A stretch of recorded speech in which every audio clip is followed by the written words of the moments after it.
So, there I was, sitting down about to record a competitive gameplay video actually for you guys. But instead, today I'm bringing you how Chi-Yu actually got banned to Ubers not so long ago. I don't know how much time, but I just hopped on my computer and I just saw that. So yeah, I'm just going to go over what Pokemon potentially will be much better in this meta, as well as just general discussion. And let me know in the comments below your thoughts and opinions on this banning to Ubers for Chi-Yu as well. Me personally, I'm so glad this goldfish is gone to Ubers. I could personally not stand it in OU. My team was completely I literally made my team just to build in order to take a couple flamethrowers. For an example, I had an Amoonguss that was Terra Water.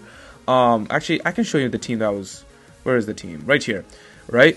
This, by the way, this is the team I was going to show. But anyways, I had a Terra Water Amoonguss. So then after, if Chi-Yu switches in just to a revenge kill like a Corviknight or something, right? I could switch in Amoonguss, Terra Water, and go for the Spore. That was literally what I was trying to do. That was literally how I countered a Chi-Yu every single other time. But now, with Chi-Yu being banned to Ubers, this opens the door to a ton of Pokemon. I got a couple of them right here. So obviously we know Chi-Yu was such a wall breaker. 135 special attack, 100 speed. Its ability absolutely busted, giving it an indirect buff to special attack by basically giving it a 0.75 boost because it reduces special defense. So basically a flamethrower, choice specs. This thing was a monster. Overheat, like even to a Tinglu, this thing could easily do around like 40-50% of damage, even 60%. Like it was that strong. It was just insane. But with it like kind of gone, it actually kind of opens the doors to a lot of other things. So for example, let's talk about Goldango. So Goldango, usually if it killed off a Pokemon, right, Chi-Yu would switch in and just revenge kill with like an overheat or something to that effect. But now, since it doesn't have to even worry about that, choice scarf sets with like Make It Rain, Thunderbolt, Dazzling Gleam, and a Shadow Ball. Like this is obviously gonna be much more better because it doesn't have to worry about revenge kill Chi-Yu that could be scarfed, right? Because a lot of Chi-Yus were actually scarfed that I faced as well. So this is actually crucial. So a choice scarf Goldango probably and actually no, not probably. It will definitely pick up more in the meta. Even specs, because like the fire, like it doesn't really have to worry about being revenge killed as much. Sure, you have like Cinderace or something in the meta as well, and probably a multitude of other Pokemon like Great Tusk or something, right? But what you could do is also go like Terra Flying, and basically to get rid of that as well with Terrasilize, Choice Specs, and just absolutely annihilate the meta with a multitude of moves that it gets. And Goldango will probably be much better if you thought Goldango was really bad. It's going to be even worse. And although I don't think Goldango, this Chi string looking thing, should be banned to Ubers prior, I don't know how it's going to fare now with Chi-Yu gone. It's probably going to be a bit more annoying in the meta. The other Pokemon is Chien-Pao. Now, obviously, Chien-Pao, it's the other one of the Ruination Pokemon, and it has a similar ability to Chi-Yu, except it's on the defense side, and it has massive attack and massive not HP. Speed has pretty good HP as well, but that's not what it's known for. And now, since it doesn't really have to worry about Chi-Yu coming in and revenge killing it, right? So it can be more prevalent. You can get rid of Choice Band or Choice Scarf. Probably Choice Band. Choice Band's also pretty good. You can also run like Life Orb, right? And so Choice Band, Ice Spinner, Crunch. It's just Psyche Fangs, the Sacred Sword, I believe, Sucker Punch. You also Throat Chop, where Sacred Sword right here? Oh, maybe I'm talking about different. Yeah, Sacred Sword's also right here. But yeah, the point is, Chien-Pao will be much better in the meta because it really doesn't have to worry about Chi-Yu, and truthfully, it can really do a lot of damage to a number of Pokemon in the meta.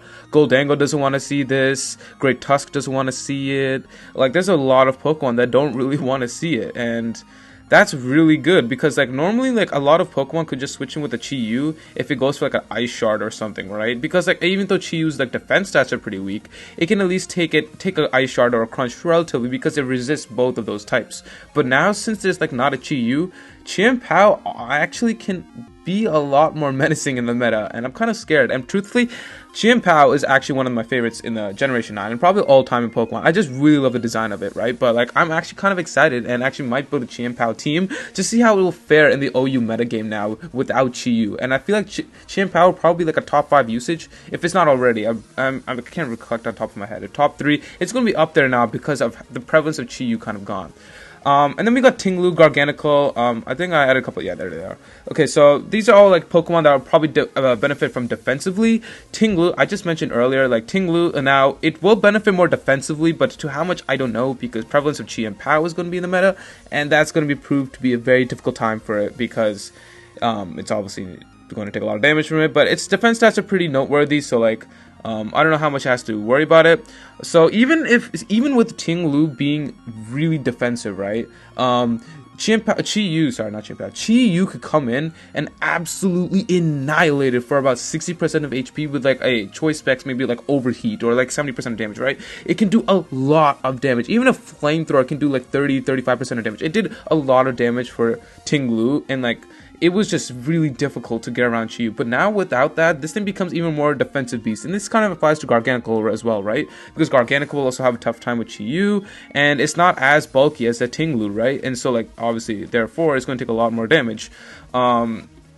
But now, since those two are kind of gone, not those two, since Chi-Yu is kind of gone, Garganacl can really come in and Salt Cure and just be a much more annoying Pokemon to deal with. Which, truthfully, I'm not excited to do for, because I hate going against Salt Cure Garganacl. Truthfully, why does the thing have Salt Cure and Purifying Salt? Like, that is just too much, man. But yeah, anyways, Ruination, Stealth Rocks, like it can be such an annoying Pokemon. Ruination, Stealth Rocks, Whirlwind, let's see, Spikes, Earthquake, like Body Press. Like this Pokemon's gonna be much more annoying. Same with this Pokemon, Body Press, Iron Defense, and I've seen a lot of like Terra Fairy. And Terra Fairy is going to be even more prevalent now because you don't even have to deal with Chi-Yu as much. So it can like resist more with the Terra Fairy. Even though you probably still have to watch for Steel type, so I don't know like how much like that will obviously be. But anyways, we got a Mungus as well. I was talking about Mungus earlier. Terra Water. You give Leftovers. I give Leftovers instead of Black Sludge personally, because if it Terra Waters, then like you're going to take damage from Black Sludge, and that's not really good. Regenerator obviously, and like what I would do is I would sack off a Mon. I'll let Chi-Yu get a revenge kill, switch a Mungus in, Terra Water, put it to sleep, and maybe just do some chip damage to Sludge Bomb, or switch out and go into another Pokemon that can truthfully handle it much better than a Mungus, because let's keep it real, a Mungus can't really do much.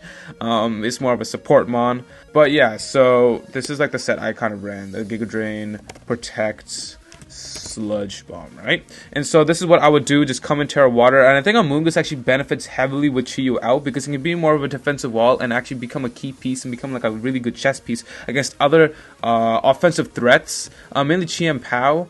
So I can kind of counter out for that, and maybe like a Terra Fire mostly. That might pick up a bit more. Terra Water will obviously still be pretty good, but probably not as good, because like there's like Iron Valiant running around with Thunderbolt, Goldango with Thunderbolt, right? Like you don't want to be dealing with that. Terra Ground could be good as well, maybe to deal with that. I'm not really sure. But yeah, I think Terra Fire honestly might pick up a bit more with Amoonguss, if I'm not mistaken. I think Amoonguss would just be much better.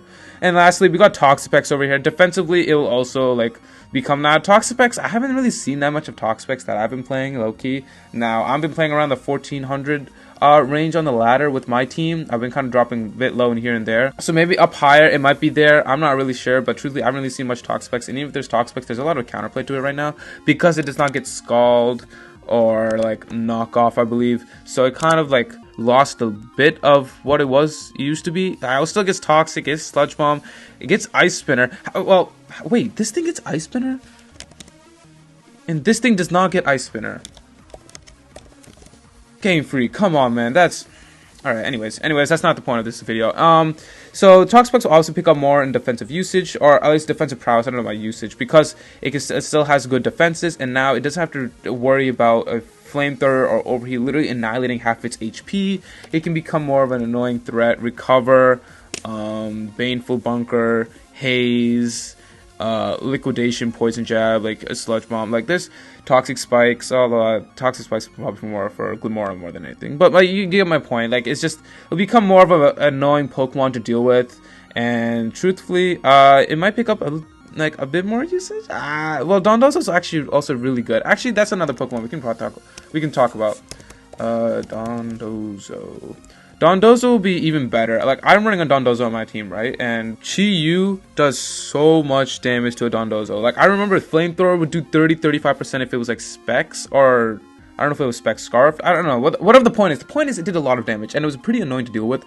I did not like dealing with it, but I think Dondozo will pick up massively more in usage because of the prevalence of like Chien-Pao, right? Because Chien-Pao's physical attack will actually, or physical prowess will be much more prevalent in the meta, and with like a Dondozo coming in, it can truthfully just be unaware of a lot of stat changes and stuff like that in case like it wants to go for like a Swords Dance or something to that effect, and can just sit there, curse up, and just be really, really annoying. Another Pokemon that'll actually be really good is Corviknight, because Corviknight does not have to deal with a Flamethrower coming in. So now this thing can be even more of a menace and can be even more of a hard check other Pokemon, namely Chien-Pao, actually, because if Chien-Pao is going to go up, obviously other defensive Pokemon are going to go up, like Toxapex, Dondozo, Corviknight, Ting-Lu, Garganacl, right? And so this thing can come in here, Body Press, Iron Defense, Roost, U-Turn, or whatever you want. You could go, I guess, Protect, right? Just a Scout, or you